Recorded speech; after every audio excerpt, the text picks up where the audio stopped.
BRS party ఏమన్నా వాళ్ళ ఇంటికి తెచ్చి కట్టిందా, లేకపోతే కాంగ్రెస్ పార్టీ ఇట్లా వాళ్ళ ఇంటికి తెచ్చి కట్టేది ఏమన్నా ఉన్నదా? కాబట్టి అది ప్రజల సంపదతో కట్టినప్పుడు ఇది రాష్ట్ర ప్రభుత్వం ఆధ్వర్యంలో నిర్మాణం చేయబడ్డదని వాటికి పేర్లు పెట్టండి.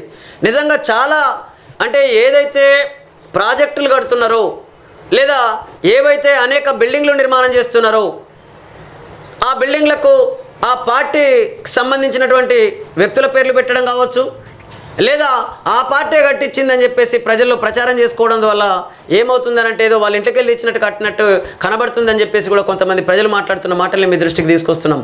కాబట్టి ఏ ప్రభుత్వ పథకమైనా సరే, ఒకవేళ కేంద్ర ప్రభుత్వ పథకం అయితే కేంద్ర ప్రభుత్వం నిధులొచ్చే నిర్మాణం చేయబడ్డదని పేర్లు పెట్టండి, లేదా రాష్ట్ర ప్రభుత్వ నిర్మాణం చేసిన పథకాలైతే ఆ ప్రాజెక్టులు అయితే రాష్ట్ర ప్రభుత్వ నిధులచే నిర్మాణం చేయబడ్డటువంటిది ఈ ప్రాజెక్ట్ అని చెప్పేసి పేర్లు పెట్టండి. కానీ ఇవాళ ఏ పార్టీ ప్రభుత్వాన్ని ఫామ్ చేసి నిర్మాణం చేసిన ప్రాజెక్టులకు ఆ పార్టీ